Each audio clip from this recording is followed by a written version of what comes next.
numerosos grandes acontecimientos, sobre todo porque África siempre decimos que es como no decir nada, ¿no? Hay dinámicas propias en el Cuerno, en el Magreb, en el Sahel, en África Central, en Australia, en todas partes.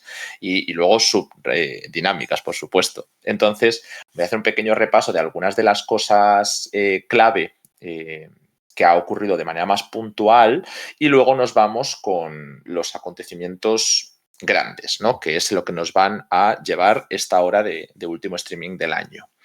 Y esto, pues, bueno, ya digo, algunas de estas las comentamos un poco ayer. Han sido movimientos diplomáticos, sobre todo, muy interesantes. Algunos de los más vinculados al Magreb tienen mucho que ver con esta última crisis de la guerra de Palestina, de Sukkot, desde octubre hasta diciembre, con estos grandes movimientos de Argelia con las facciones palestinas, de Túnez y de Marruecos, ¿no? Con protestas internas, la relación de Marruecos estrechándose bastante con Israel desde que este año 2023 ha sido cuando se ha dado el reconocimiento de Marruecos, de Israel, de la marroquinidad del Sáhara Occidental, de la soberanía de Marruecos sobre el Sáhara Occidental. Así que las relaciones que se han estrechado tanto ha sido durante este año y que se han convertido en algo clave para la región. Hablando del Magreb, bueno, pues desgraciadamente otra de las cuestiones clave fue el terremoto de Marruecos y el estallido de la presa de Libia, que dejó esas inundaciones masivas en Derna, que, como decimos, fueron decenas de miles de víctimas y, como pasa habitualmente, pues se olvida rápido.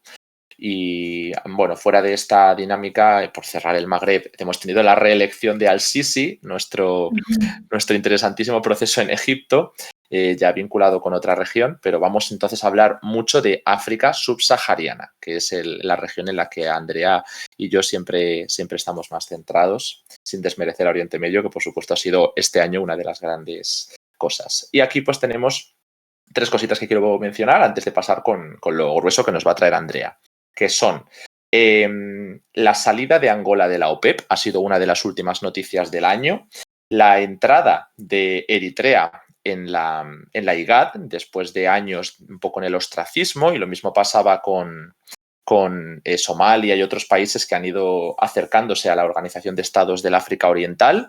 Esto, bueno, ha movido un poco la diplomacia interna. Y hablaremos más de ello, ahora Andrea nos lo va a explicar más, pero hemos sustituido al G5 Sahel por una alianza de estados que ha movido la diplomacia en esta región. Ahora hablaremos de ello. Y por último, Kenia ha anunciado su intención de dirigir una operación militar en Haití, que ya viene más vinculado con lo que nos comentaban antes Néstor y Edu. Así que nos quedamos con los acontecimientos del Sahel, de África Central, de África Occidental. Hay, por supuesto, cosas en todos los países, pero no podemos dedicarnos a hablar de todos porque se nos acaba el tiempo. Y el último de ellos ha sido las elecciones en el Congo, pero que no es solamente el Congo, ¿no? La reelección de Félix Tshisekedi, sino se ha sumado a muchos acontecimientos que ya venían de antes, con rebeldes, con los países vecinos, y ahora Andrea nos va a contar, aparte de esta cuestión del Congo, los otros grandes acontecimientos del año de los que vamos a hablar más con detenimiento.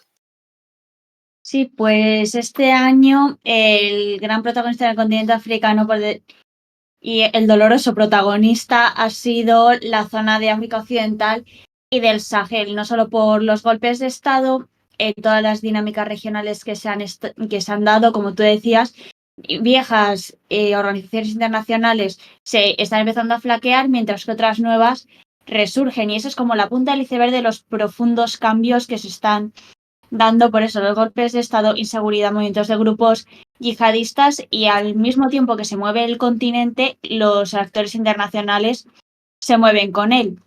En este punto es muy interesante destacar eso, el papel de Rusia, y que también como ha influenciado la muerte de Prigozhin en África, que ya hemos visto que en Mali tuvimos la presencia de Wagner y que seguimos teniendo, y que cada vez los países de esta alianza de estados del Sahel, de Mali, Níger y Burkina Faso, van acercando cada vez más posturas con Rusia. Por ejemplo, ayer se anunciaba la apertura de la embajada en Burkina Faso después de 30 años cerrada. Además, en este punto hemos tenido toda esta inestabilidad que se puede contagiar a los países de alrededor, por lo que es muy importante verlas con detenimiento, y también son los cambios de alianzas que se están dando. Así que el 2024 promete que va a ser un año que estas dinámicas continúen dándose, y como ya decíamos, es que ocurren prácticamente cada mes, cada poco tiempo hay cambios importantes. Ujú. Bueno, nos preguntaban en el chat sobre el tema de la ampliación de los BRICS, y es verdad que es otro de los grandes acontecimientos del año, pero va a suceder en 2024, ¿no? En 2023 se aprobó, y con lo que respecta al continente africano vamos a hablar de Egipto y de Etiopía. Son los dos socios nuevos de la organización. Es verdad que Argelia estuvo sonando durante mucho tiempo y lo comentamos, pero ha habido un intento de Estados Unidos por reorganizar los activos en esa pugna con Rusia. Es decir, muchas de las cosas que estaban vinculadas a Francia han ido flaqueando, ahora hablaremos de eso, y Estados Unidos ha intentado salvar esa dinámica. Por ejemplo, intentando mantener su influencia en Níger, ahora hablaremos de ello, mantiene su influencia en Argelia y la amplía, cosa que intenta contrarrestar directamente a Rusia. Lo mismo con la República Centroafricana, un país donde Francia está siendo barrido, ¿no? Y Estados Unidos intenta promocionar sus intereses ahí. Lo mismo con Gabón, países donde se quiere evitar que la caída de Francia implique la caída de Occidente. Y por eso también Egipto, que se ha acercado mucho a Rusia, se ha acercado mucho a los BRICS, es otro de los países clave para Estados Unidos. Y lo mismo, bueno, pues con tantos y tantos actores. Entonces, pues nos quedamos finalmente con Egipto, que era de los que sonaba, Etiopía, que fue esa sorpresa, entre comillas, porque era candidato, pero no era de los de primera fila, y Argelia se queda a las puertas. Uh-huh.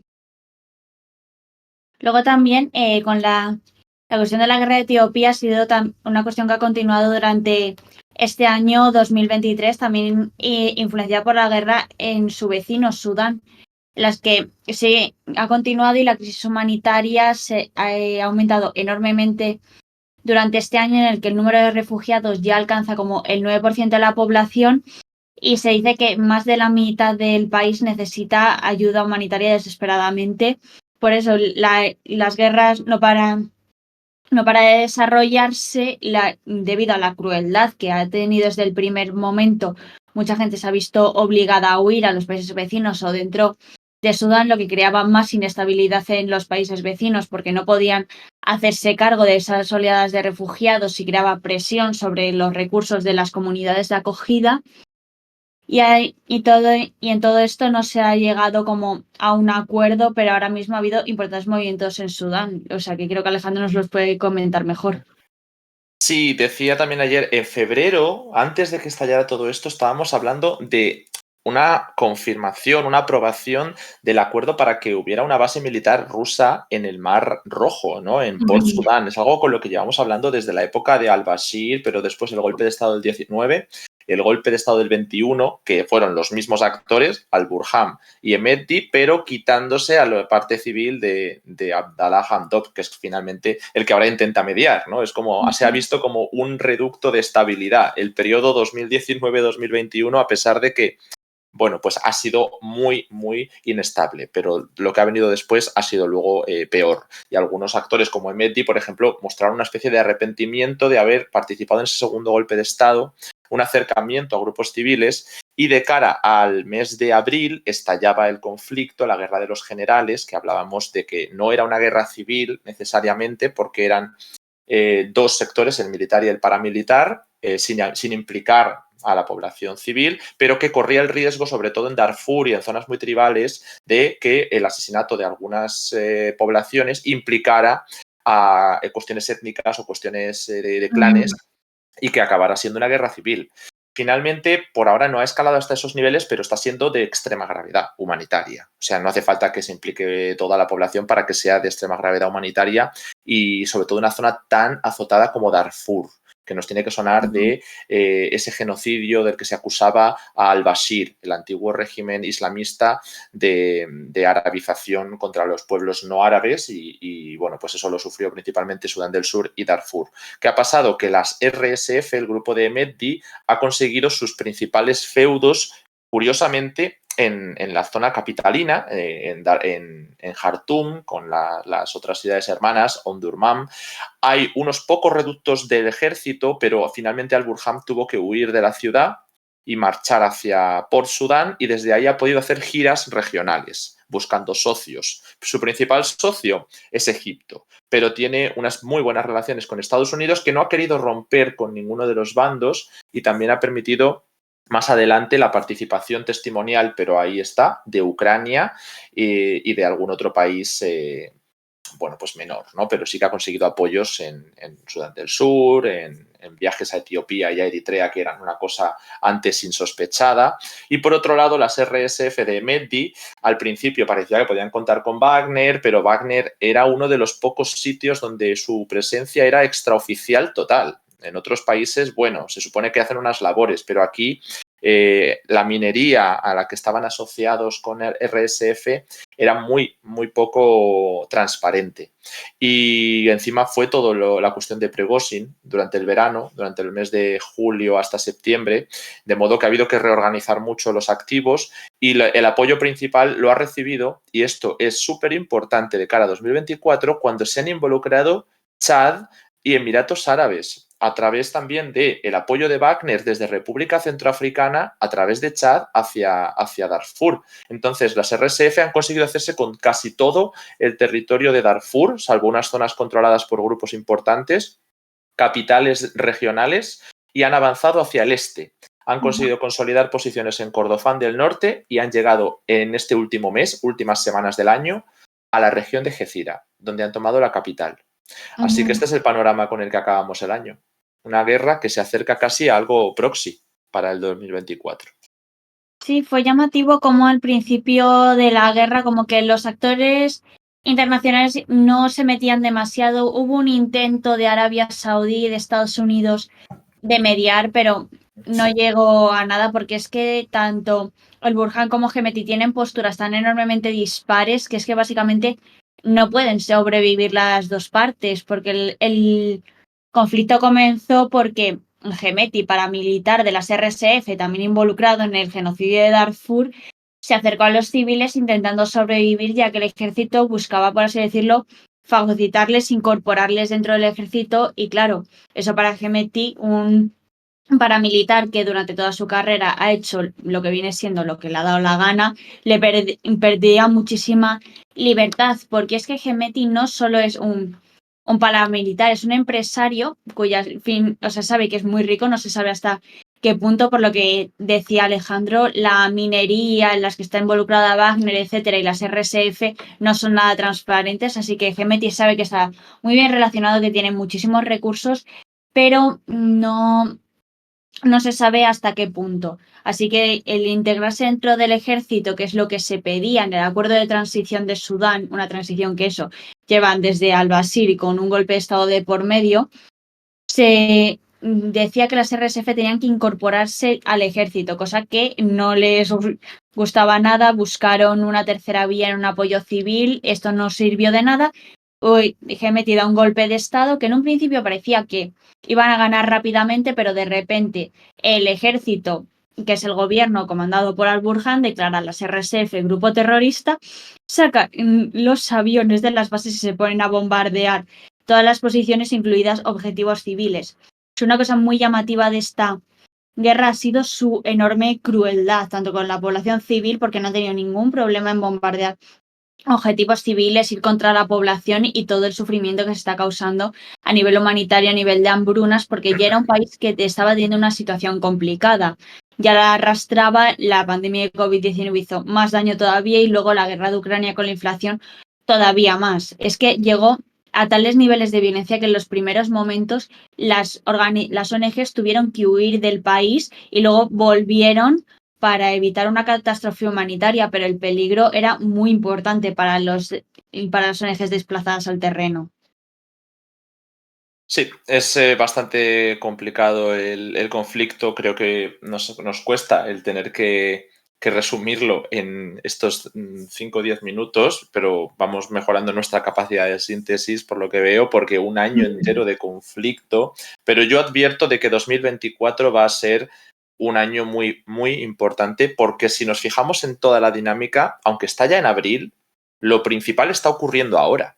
O sea, desde la implicación de las potencias regionales, desde que Chad ve las orejas al lobo, ¿no? Que es una cosa que hablaremos ahora en África Occidental, está intentando mostrarse un poco más pragmático, está acercándose de manera curiosa a Emiratos Árabes de manera muy, muy fuerte. Pero esto de permitir que Wagner mande convoyes gigantes a través de su territorio, de República Centroafricana, la implicación de los propios Emiratos, y que las RSF están ganando territorio.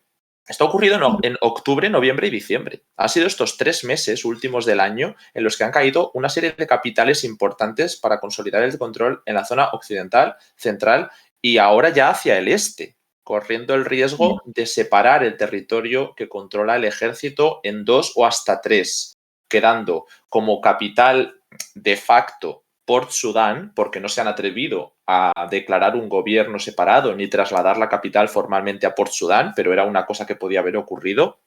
Por otro lado, Kordofán del Sur y por otro lado, el Nilo Azul, con grupos rebeldes de todo tipo apoyando sobre todo al ejército frente a las RSF.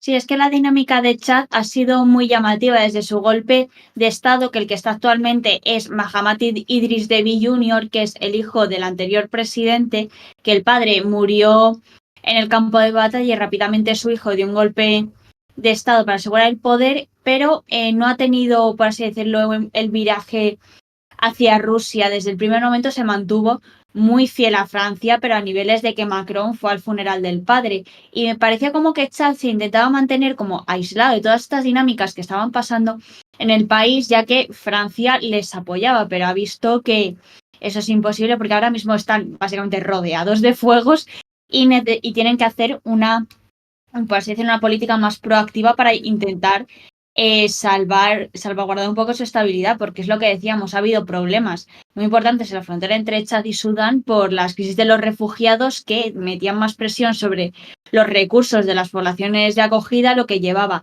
a todavía más violencia, luego los grupos yihadistas aprovechando, yihadistas no, armados en general, aprovechando esta situación para reclutar.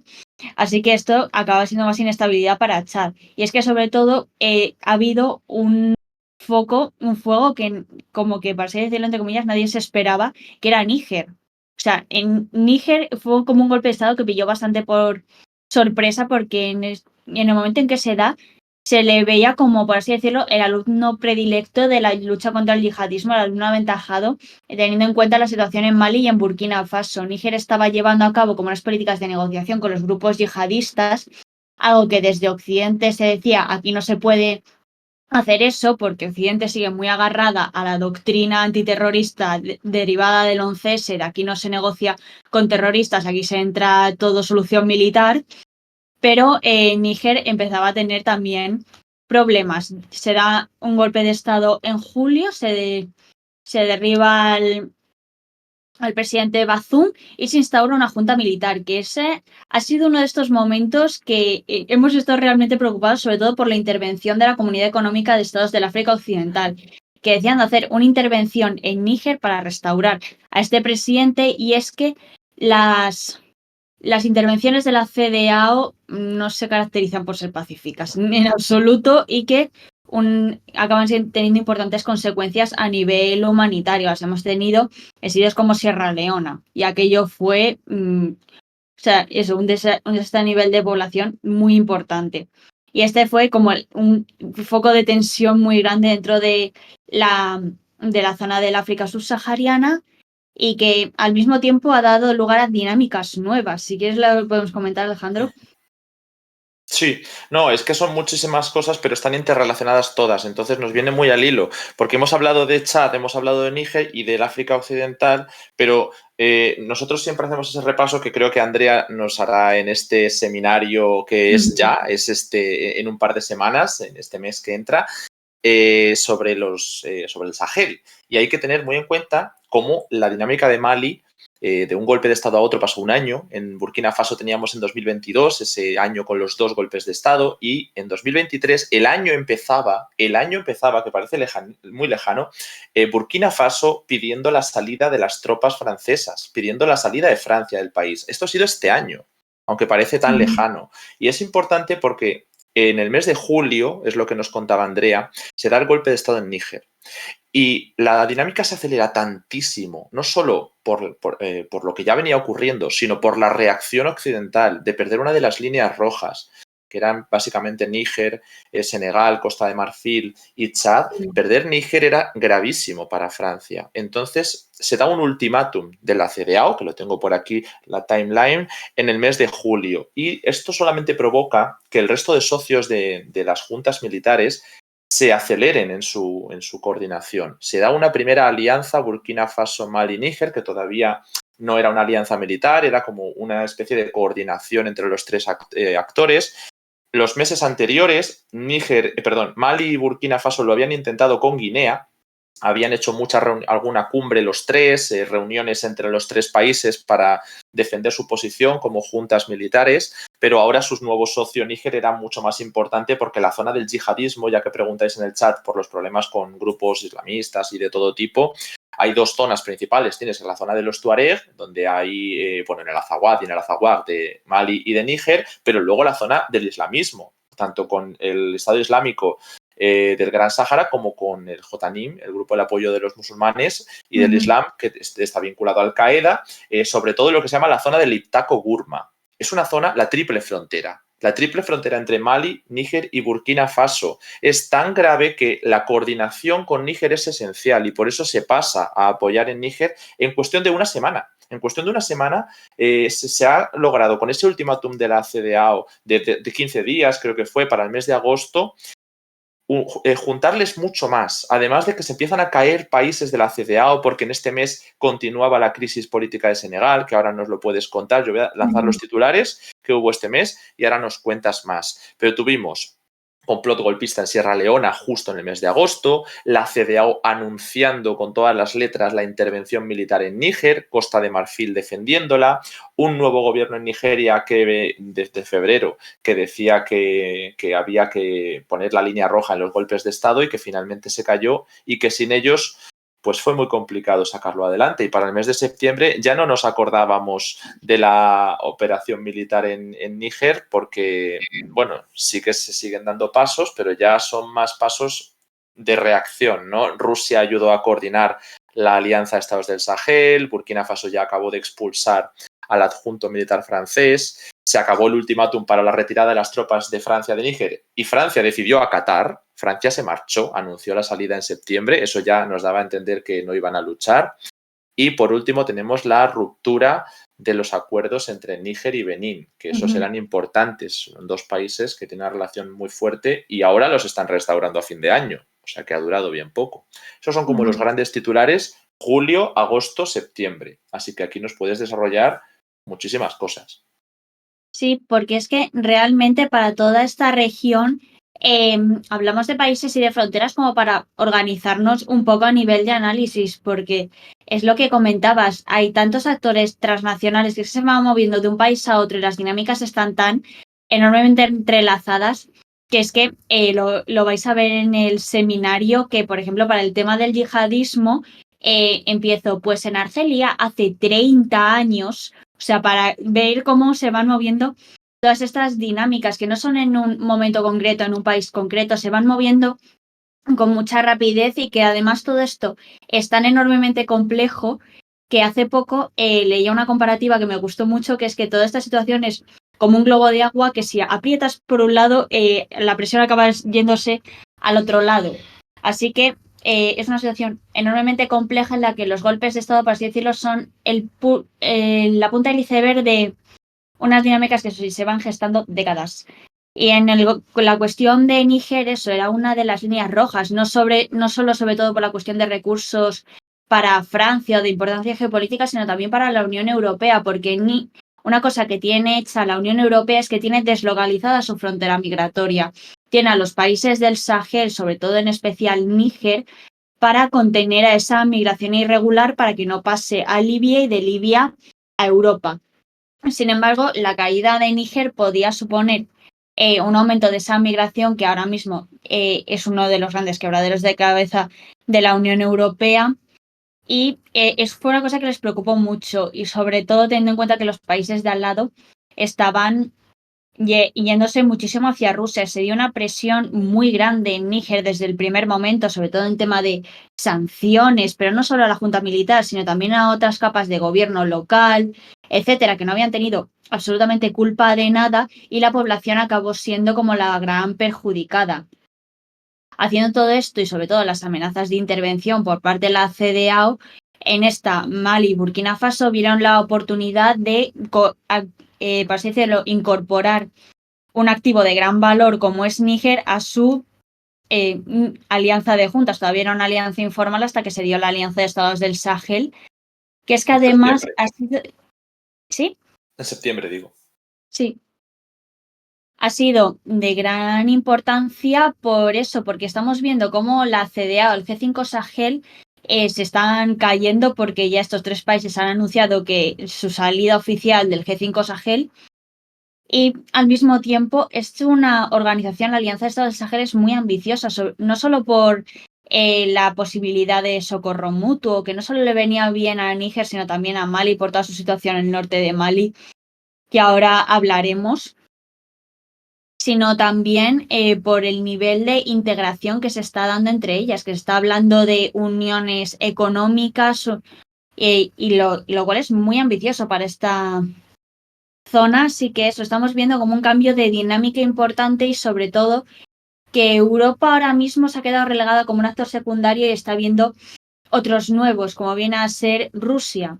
Y es que en este punto hay que tener muy en cuenta e intentar verlo con una visión amplia de que los actores internacionales no son percibidos de la misma manera por unas regiones que por otras. Para Europa es algo, o sea, es una desventaja competitiva enorme que los países del Sahel caigan en manos rusas, porque Rusia es el gran competidor y ahora con la guerra de Ucrania, etcétera, etcétera. Pero para los países africanos y del Sahel no lo ven de la misma manera porque han tenido una historia diferente, primero con la Unión Soviética y luego con Rusia. Así que en todo este punto es importante analizar esas dinámicas y sobre todo cómo en este marco de competición, de potencias, de multipolaridad, en la que no solo están los grandes actores, Rusia, China, Estados Unidos, también hay actores medianos y por la influencia de África se ha empezado una carrera, pero desenfrenada, en la que ahora mismo los países africanos es, si tú no me das lo que yo quiero, yo me puedo ir con otro estado. Que Francia y la Unión Europea no me dan lo que yo quiero, pues ya me lo dará China, ya me lo dará Turquía, Israel, Emiratos, quien sea. Que también lo de Emiratos, que Alfonso Masoliver lo comentaba en la entrevista que le hicimos sobre el Congo, es un actor al que hay que tenerle el ojo muy echado en su influencia en África porque lo hace ahí en silencio, poquito a poquito, pero cada vez está ganando mayor y mayor influencia. Así que para el próximo año va a ser muy importante estar viendo estos cambios de dinámicas y cómo se acelera esta competición. Es verdad que en Libia fue como muy evidente, pero no terminó de cuajar. Pero ahora en Sudán me está pareciendo clave. Y en su momento en Etiopía también participó de alguna manera. Hay que tenerle el ojo echado, sí. Bueno, con respecto a todo esto que has comentado, solo señalar un detalle. Si en el mes de julio se daba el golpe en Níger y se empezaba a organizar rápidamente la coordinación de juntas, en el mes de septiembre ya teníamos la Alianza de Estados del Sahel, que es un acontecimiento clave. En apenas un mes el G5 Sahel quedaba prácticamente muerto. Y en diciembre, es decir, al final, ahora mismo, al final del año, ya esa alianza Estados del Sahel, que aún no ha podido desarrollarse prácticamente, ¿no? Está intentando crear instituciones por todas partes. Se habla de instituciones económicas, monetarias, con pretensión del proyecto que tenía la CEDEAO de una moneda común, desarrollarlo ellos. Los países poco a poco van dando los mismos pasos, eliminando el francés como lengua o rompiendo muchos acuerdos de defensa con Francia, expulsando no solo a diplomáticos y a militares, y ahora han anunciado la intención de federarse, primero de confederarse y después de federarse en el futuro, además de la posibilidad de que haya nuevos socios.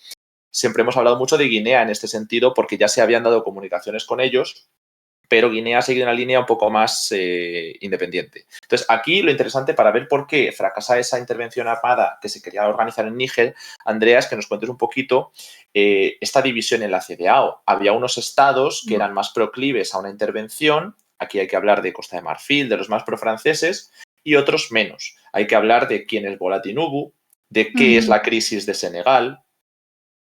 Sí, es que en esto se han juntado tanto dinámicas internas de los países como entre los propios países, entre que primero la CEDEAO es una organización bastante grande que sobre todo, ¿cómo se dice? O sea, está integrada por las principales antiguas colonias francesas, la Francáfrica.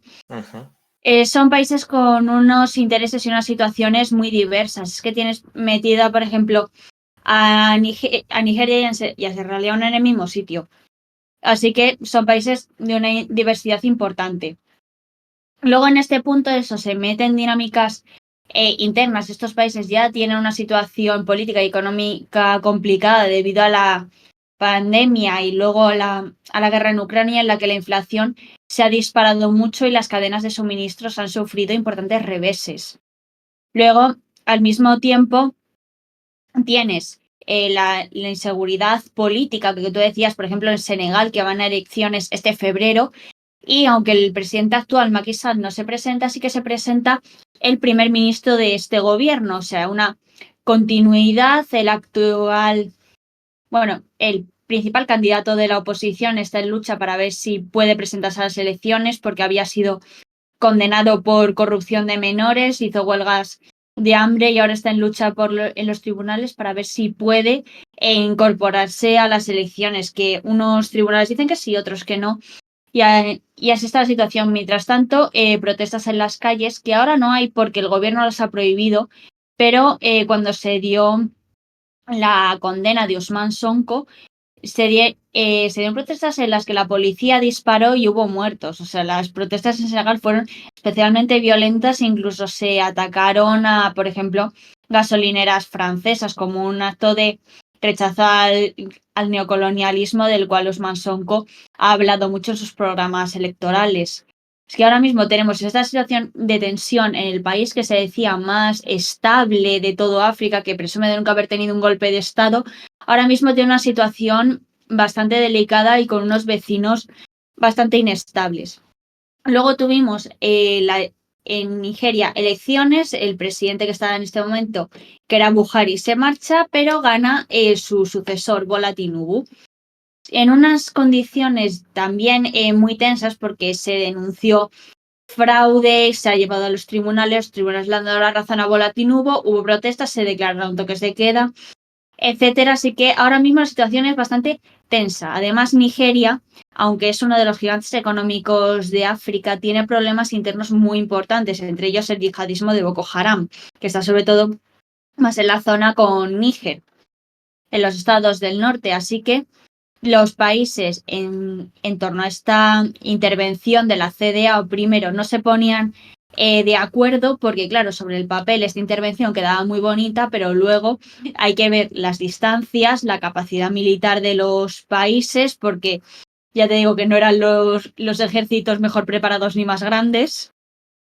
Y luego, las distancias, los recursos que había que consumir, toda la situación de dificultades económicas que han tenido en los últimos años dificultaban mucho que esto se pudiese dar, al mismo tiempo de ser un factor de inestabilidad, porque primero, si esto pasaba, se daba una intervención, es muy probable que las etnias, porque es que en estos conflictos la cuestión étnica es fundamental, que hubiese etnias que se pusiesen a luchar del lado de unos, del lado de otros, y que esto adquiriese una dimensión de complejidad bastante grande, que es lo que pasó bastante en el norte de Mali en 2012, que ya hablaremos de eso en el seminario. Y es que al mismo tiempo, esto se pudo ver, la cuestión étnica se pudo ver muy bien en que los estados del sur de Níger y los del norte de Nigeria es que eran la misma etnia, o sea, y es que los estados del norte no querían irse a luchar con sus hermanos, por así decirlo. Y básicamente los estados del norte le dijeron a Bola Tinubu que de invasión nada. Al mismo tiempo, toda la crisis de refugiados que eso podía suponer y que mayor desestabilización y sobre todo un balón de oxígeno a los grupos yihadistas de la zona. de poder tener una mayor capacidad de movimiento, un mayor aprovisionamiento de armas y una capacidad de reclutamiento aún más grandes. Estas guerras entre estados suelen echar gasolina al fuego al tema de grupos yihadistas y grupos armados. Así Sí, que, perdona. sí, que es que si se daba esta invasión en Níger podía haber sido un desastre de proporciones bastante importantes. Y al final esto no se dio, o sea, fueron como rebajando un poco el tono, hasta que ya, o sea, aunque han dicho que sigue sobre la mesa esa posibilidad, ya es muy difícil que esta se llegue a dar. Y es que luego en todo esto del contexto africano también tenías actores de fuera del continente como Francia que abogaban mucho por esa intervención, pero Estados Unidos ya iba más como por moderación, diplomacia, tal, porque también se dieron esfuerzos diplomáticos.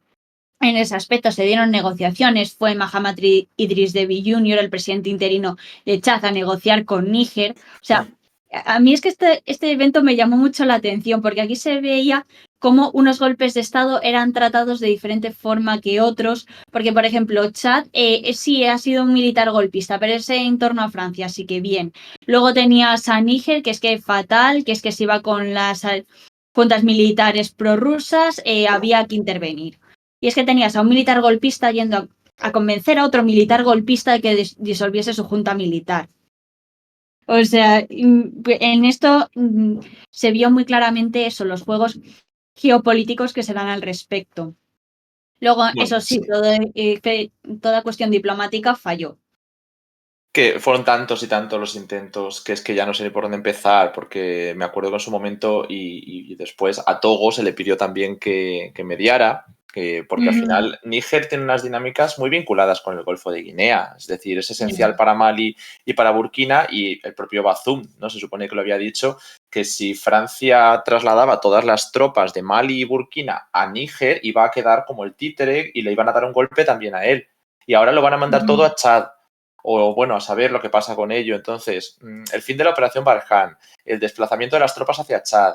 Este año hemos tenido otra vez protestas antifrancesas en Chad, muy poquitas, pero hubo un incidente. Entonces, por supuesto, sigue peligrando todo la influencia de Francia. Y ahí Estados Unidos, como decía antes, ha intentado ya varias veces durante el 22 y el 23 hablar con Burkina Faso, mantener la presencia, ha conseguido mantener la base de Agadez en Níger, que es importante porque era una base aérea de drones que durante un momento dado este movimiento civil que apoyaba las protestas de Níger intentó pedir también que se cerrara la presencia estadounidense, ¿no? Era como un all-in, intentar llevarse toda la influencia a favor de Rusia, pero evidentemente pues el factor débil era Francia. Estados Unidos ha conseguido sostener su presencia, a cambio no ha habido una invasión porque los actores más pro-estadounidenses han rebajado. Ahí encontramos a Nigeria, con lo que nos comentabas, que justo era la etnia Hausa de la que hablábamos, una de las más importantes, los Fulani, en el norte de Nigeria y el sur de Níger, y al mismo tiempo, pues llama la atención cómo se rompían los acuerdos con Benín, y hace 3 meses, y en diciembre se están restaurando acuerdos con Benín, porque la economía es importante para Níger y para Benín de mantener sus relaciones. Entonces, bueno, son tantos y tantos los ejemplos que podemos dar que yo creo que ahí tiene mucho que ver las crisis internas y Costa de Marfil se ha quedado un poco solo en sus pretensiones, porque otros países, por ejemplo, Cabo Verde dijo que no iban a participar. Guinea-Bissau, Sierra Leona, Gambia son países que no se encuentran nada bien internamente, que este año han tenido varios complot golpistas. Esto lo puedo traer rápidamente. Sierra Leona tuvo un intento fallido en noviembre después de un complot en agosto de golpe de Estado. Y a mí no me parecería extraño que Sierra Leona tenga nuevos intentos en el 2024. Burkina Faso tuvo un intento de golpe en septiembre, aunque esto no hay muchas evidencias, pero el líder Ibrahim Traoré animó a las calles a que salieran a defender esa revolución que ellos propugnan, mientras que hubo un complot unos días antes, también en septiembre, ¿no? Que se supone que lo habían desarticulado. Guinea-Bissau ha sufrido un intento en diciembre que ha llevado a que el presidente Sissoko Embalo intente controlar a la oposición que tenían presencia en el gobierno, porque aunque él es presidente, el gabinete lo elige el Parlamento y estaba controlado por la oposición después de perder las anteriores elecciones parlamentarias. Entonces ahora hay una disputa sobre quién de los dos está intentando dar el golpe de Estado, si es real. Y bueno, pues como vemos está muy, muy inestable la situación en la CEDEAO. Entonces solo países como Costa de Marfil estaban profundamente decididos a invadir. Y además si tenían que utilizar el territorio de Benín, pues no creo que a Benín le hiciera mucha gracia pues ser el epicentro de las hostilidades. Porque es lo que comentaba Andrea. Una intervención armada, si es exitosa, puede hacer que luego caigan las demás juntas. Pero si fracasa, puede acelerar que los demás, los que han participado, caigan antes, caigan mucho más rápido y se siga acelerando todo. Sí, nos pregunta, que creo que me viene muy bien al caso, que si la reputación de Europa en África permanece intacta pese a eso. Pues es que depende de la zona. Ahora mismo en la zona, eso del Sahel, Mali, Níger, Burkina Faso, ahora mismo la reputación de Europa no pasa por su mejor momento. No tan mal como la de Francia, pero sí que se acabó la UTM Mali, la MINUSMA y la Berkane. O sea, la misión de entrenamiento de la Unión Europea en Mali, la misión de estabilización de Naciones Unidas y la operación Berkane francesa. Lo que haya acabado la MINUSMA ha sido un punto muy importante, porque es que en los acuerdos de Argel, que fueron los que tras la independencia de unilateral de Mali del 2012, se firmaron acuerdos entre grupos yihadistas, tuaregs y el gobierno, que fueron los acuerdos de Argel, para tratar de hacer una cierta estabilización en la zona. Y se puso a la MINUSMA, la Misión de Naciones Unidas, como árbitro. Al no haber este árbitro ya, se empezó una guerra, un alzamiento entre grupos tuareg, que ya hablaremos en el seminario de toda su... O sea, de su papel en todo esto, porque realmente es muy importante lo que decíamos, la cuestión étnica en estos conflictos. Los tuaregs tienen un papel fundamental, y ahora mismo en el norte de Mali hay una guerra a tres bandas entre el ejército maliense, tuaregs y yihadistas por el control de las bases militares que iba dejando la MINUSMA. Y era muy llamativo porque es que la MINUSMA se retiraba, llegando al punto de tener que destruir armamento para que no cayese en manos de grupos yihadistas, lo cual creó más tensiones con el gobierno de Mali, porque pensaban que ese armamento, bueno, es que acordaron que ese armamento iba a caer en manos del ejército, pero en cuanto se iba a la MINUSMA, de repente en ese mismo campamento se daba una batalla a tres bandas por ese control. Aunque en los últimos meses, fue en noviembre, consiguieron la ciudad de Tombuctú, que es muy importante a nivel no solo estratégico, sino a nivel de narrativa, conseguirla. La situación todavía no ha terminado. Y en esto decíamos que volvía a entrar la Alianza de Estados del Sahel, que es muy importante por eso, por esa cláusula de socorro mutuo que podían pedir. Mali podían pedir ayuda a Burkina Faso y a Níger, aunque no sé muy bien qué ayuda pudiesen prestarle, debido también a que tiene una situación bastante delicada. Y en este conflicto en el norte de Mali va a seguir desarrollándose durante 2024. En este punto, como decía Alejandro, franceses, Unión Europea y Naciones Unidas se han retirado, pero viendo que ya, o sea, el Sahel está muy difícil trabajar y que ha habido unos cambios geopolíticos importantes, sobre todo cambios de aliados. Pero esto no significa que la Unión Europea se haya ido, solo se han movido de sitio a los países del Golfo de Guinea, Ghana, Togo, Benín, que le empiezan a ver las orejas al lobo con el tema del yihadismo. Y empezaron en 2020 algunos ataques puntuales, porque ya hemos comentado muchas veces, las fronteras en África son muy porosas, prácticamente pasa de todo, pasa población, pasa grupos armados, pasa crimen organizado, etcétera. Y ahora mismo está pasando el yihadismo de los países del Sahel hacia el Golfo de Guinea. Y en este punto, la Unión Europea ha visto su oportunidad de establecer un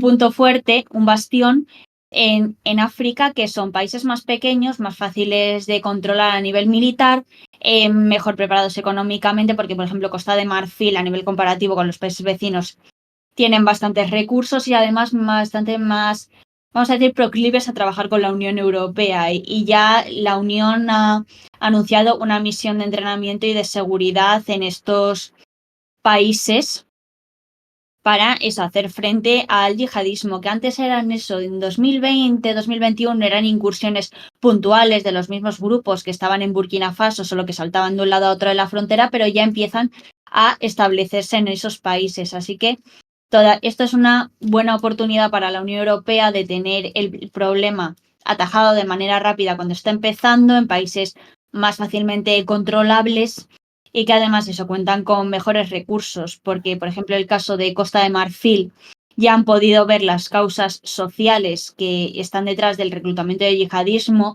la falta de expectativas de la juventud, la pobreza, etcétera, y están llevando a cabo programas de promoción de la juventud para evitar que estos caigan en manos de grupos yihadistas. Bueno, muchos temas tenemos. A lo primero voy a dar las gracias a ese rollo que nos ha dejado una sub con Prime, ya 13 meses. Acordaos que hay que darle individualmente cada mes para renovarla, pero bueno, que ya estamos a 5 solo del objetivo de hoy, de la meta del bloque, del último directo del año, que estamos con muchas ganas de comenzar.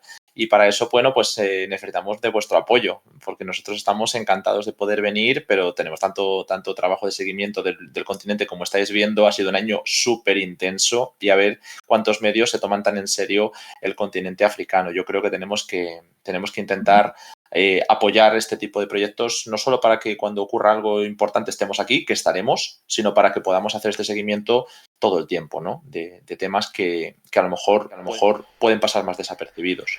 De hecho, es interesante ahora que lo comentaba Andrea, y hay muchas preguntas, ahora las vamos a leer, el hecho de que la Unión Europea, en el momento en el que la intervención en Níger se da ya por fracasada, que no va a ocurrir, se intenta conservar activos, se intenta centrar la influencia en el Golfo de Guinea. Están intentando cambiar el principal enfoque ya no está en el Sahel, al menos en los 3 países de las juntas militares del Itaco-Burma, sino que se han ido hacia el Golfo de Guinea a intentar conservar la influencia para marcar una nueva línea de defensa frente a esta actividad, que sí que según las filtraciones del Pentágono por parte de Rusia durante este año, por parte de Rusia, según las filtraciones del Pentágono, se ha activado una nueva estrategia que pasa ya no solo de ser un actor oportunista, que no tiene que ver con los golpes de Estado, sino que los aprovecha rápidamente, y esto lo hemos visto en el 21, en el 22, hasta intentar incentivar pues activamente sus intereses, como estamos viendo en Sudán y en otros países. Entonces, es una cosa que en contexto de Ucrania a la Unión Europea le interesa mucho conservar la influencia en el Golfo de Guinea, y también por eso Estados Unidos ha empezado a meter presión. Ahora hablaremos del otro gran tema. Pero mientras tanto, pues quería leer alguna pregunta del chat. Iba antes a hacer un matiz porque hemos hablado de Mali, y por cerrar un poco el tema, lo de Tombuctú creo que ha sido la última base que han conseguido recuperar ahora mismo de la salida de la MINUSMA. No estoy seguro de cuál. Se han dado decenas de salidas de la MINUSMA, ahora en diciembre terminaba, y han recobrado el acceso a muchas de las instalaciones en el norte, en Tombuctú, pero tenían esos 3 frentes, ¿no? El de los Tuareg en el norte, sobre todo la zona de Kidal, que fue la ciudad más importante a la que te referías del mes de noviembre, porque nosotros desde que estalló la guerra en Palestina en el mes de octubre, pues es verdad que pasaba desapercibida la toma de localidades cercanas como Anefis, en el norte de Mali, pero era muy importante porque la caída de Anefis abría la puerta a que cayera Kidal, la capital regional, frente a los Tuareg. Y al final, en el mes de noviembre, un mes después de lo de Palestina, cayó la capital, cayó Kidal. Y desde entonces los Tuareg han estado más debilitados. Pero Al-Qaeda ha seguido con sus ataques en la línea desde Tombuctú a Burem, a Gao, distintas ciudades. Y por otro lado, Estado Islámico sigue semi-asediando la zona de Menaka, que es la fronteriza con Níger. Entonces aquí, al hilo de esto que acabo de señalar, nos preguntan, Andrea, ¿cuál es la motivación de algunos de estos movimientos, de estos golpes de Estado? Si hay algún carácter religioso relevante en todo esto, si hay islamismo en Níger. Yo creo que todo esto va un poco vinculado, ¿no? Y así a ver alguna más que podamos leer para ir respondiendo mientras. Luego buscamos alguna más. Podéis dejarnos preguntas en el chat, ¿vale? Vamos a ir con estas primero.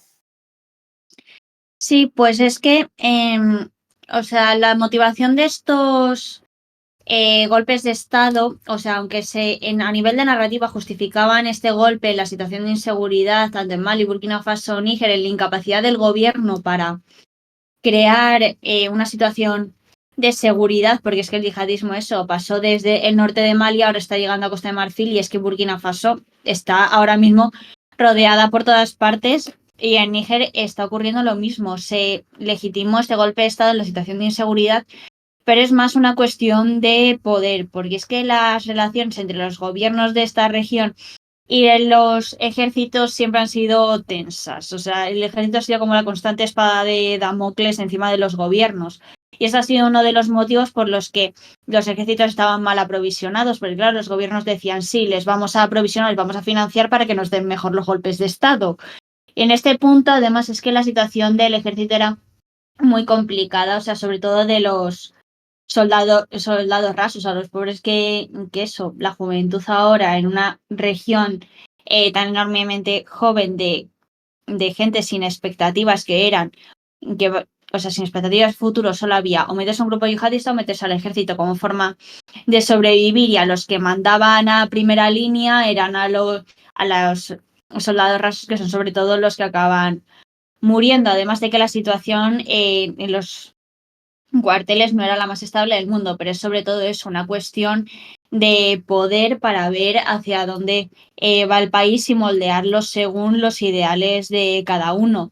Ya pudimos verlo también, no solo en el Sahel, sino también en Sudán, que hubo una enorme presión para, después del primer golpe de Estado, hubo una gran presión para que se incluyese una parte civil en el gobierno, se dio un gobierno cívico-militar muy tenso entre ambas partes, hasta que al final los militares dieron otro golpe de Estado y echaron a la parte civil y ahora solo hay militares. O sea, es una cuestión de lucha de poderes. O sea, no es tanto una cuestión de religión, pero sí que también es importante, pero no va tan ligada al Estado. O sea, hay muchas cofradías y grupos que van por libre, porque eso, el Estado es uno de los muchísimos actores que hay en cada uno de los países africanos y que también hay que tener en cuenta, es que los estados en muchos casos no existe más allá de la capital, o sea, más allá es una tierra de nadie en la que se meten autoridades tradicionales, grupos armados, crimen organizado, grupos religiosos, cada uno en una constante competición o alianzas para controlar cada vez más territorio.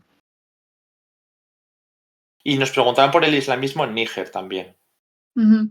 Pues era una cosa que llamaba bastante últimamente por el tema de la radicalización, porque como decíamos, Emiratos Árabes Unidos y otros países del Golfo están intentando mucho meterse en el Sahel y una forma que tienen de meterse es a nivel de religión, exportando sobre todo el Islam wahhabi, que es como, por así decirlo, la rama más radical del Islam de tomarse más el Corán al pie de la letra.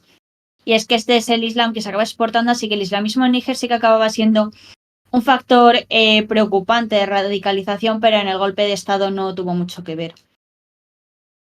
Bueno, nos preguntan también qué clima deja el 2023 en África de cara al 24, ¿no? Y si es propicio o no para más golpes o si, bueno, supongo que se refiere a si podrá haber algo más de estabilización. Aquí es que, claro, África es gigantesco, ¿no? Podemos hablar, por ejemplo, se me ocurre, la situación en el Cuerno de África está mal, pero está algo mejor en cuanto a las negociaciones internas del gobierno de Somalia que el año anterior, o con Somalilandia, que también están ahora mismo en negociaciones, en Etiopía, que el conflicto es grave, pero se ha desarrollado sobre todo en Amhara y en Oromia, frente a lo que había antes, que era una guerra descontrolada en todas las regiones. No quiero decir que esté mejor, pero evidentemente el riesgo más grave ahora mismo no está en esta zona cuando en otros años sí lo estaba, que sí iba a haber una guerra con Sudán por el Nilo, están ahora mismo en otro tema. Pero, por ejemplo, si nos vamos al Congo, que es uno de los temas que hemos tocado al principio, la crisis es muy grande. Al principio, durante el año, se hablaba de una intervención de las fuerzas del África Oriental. Luego llegaron, no cumplieron con un mandato, pues su mandato no cumplió con las expectativas de alguna de la población. El gobierno les ha acabado expulsando, van a llegar ahora las fuerzas llegan del África Austral y en estas estaba la reelección de Tshisekedi, que seguía acusando a Ruanda de estar detrás de todo esto, hablando de una guerra con Ruanda. Burundi también está entrando en esa dinámica de confrontación con Ruanda. La relación nunca ha sido muy buena tampoco con Uganda. Entonces, estos tres países están calentando una región con Ruanda, que también ha tenido, por ejemplo, algún problema con Kenia, ¿no? Porque se ha dado apoyo desde allí a los sectores opositores y a los rebeldes del M23. Entonces, pues no ha hecho ninguna gracia y, por supuesto, esta región se puede desestabilizar muchísimo. Si hablamos del Sahel, creo que todo queda dicho. Es que el Sahel se está acelerando, a pesar de lo que está pasando, que parece que no ha habido intervención, que tal, se está acelerando. Y luego nos queda un tema para hacer el repaso del año, un tema importante, y ahora vamos con las últimas cuestiones, que es el golpe de Estado en Gabón, que poco después, el mes de agosto, poco después del de Níger, vimos el golpe de Estado en Gabón, que al principio parecía, bueno, algo que sorprendió la reacción de China, diciendo que ellos llamaban a la calma. Al cabo de unos meses acabamos descubriendo, lo tengo publicado todos los artículos de Gabón en la web, están abiertos, creo, que había habido visitas del expresidente Ali Bongo a China para negociar la posible apertura de la primera base militar de China en su historia en el Atlántico. Es algo que ya había varios candidatos, se hablaba de Angola, de Guinea Ecuatorial, de distintos países. No ha llegado a pasar nada, pero Gabón es un país de la esfera francesa, ya que nos preguntáis en el chat, en lo cual se ha dado un golpe que al final resultó ser el golpe de Palacio. Sigue siendo la misma familia, sigue siendo la familia Bongo, pero en este caso pues está vinculado al sector de la hermana de Ali Bongo, ¿no? No sé si era primo, me parece, que era del expresidente, que a su vez era el hijo del expresidente. Era una intriga de Palacio realmente interesante, que creo que los que hayáis estado aquí con nosotros habréis visto más, pero la hermana Pascaline de Ali Bongo también estaba casada con un opositor y todo este sector es el que ha ganado mucho más peso. Entonces ahora está Oligui Nguema, si no me equivoco, que es el nuevo líder golpista de la Junta Militar, y ahí fue muy interesante, como decía Andrea antes, ver los equilibrios que hacen los países extranjeros, la Unión Europea diciendo que lo que pasaba en Níger no se puede comparar con lo que pasa en Gabón. El de Gabón al final resultó ser un golpe de los que no rompe la geopolítica del país, pero sí que favoreció más los intereses estadounidenses. Estados Unidos tenía a un socio dentro de todo esto. Mientras que en Níger, aunque también había personas cercanas a Estados Unidos, no consiguieron ganar tanto como las personas cercanas a Rusia y a las juntas militares. Y más allá de lo que ocurriera en Gabón, que como digo es más continuismo que otra cosa y cambio de intraélites, lo que hubo fue un poco un terremoto regional. A Gabón se le ya asustó que la epidemia de golpes llegara a África Central porque era la zona más estable. Eran las dinastías de generaciones y generaciones de la misma familia, los que no habían intentado adaptarse a esa Francáfrica democrática que proponía Mitterrand.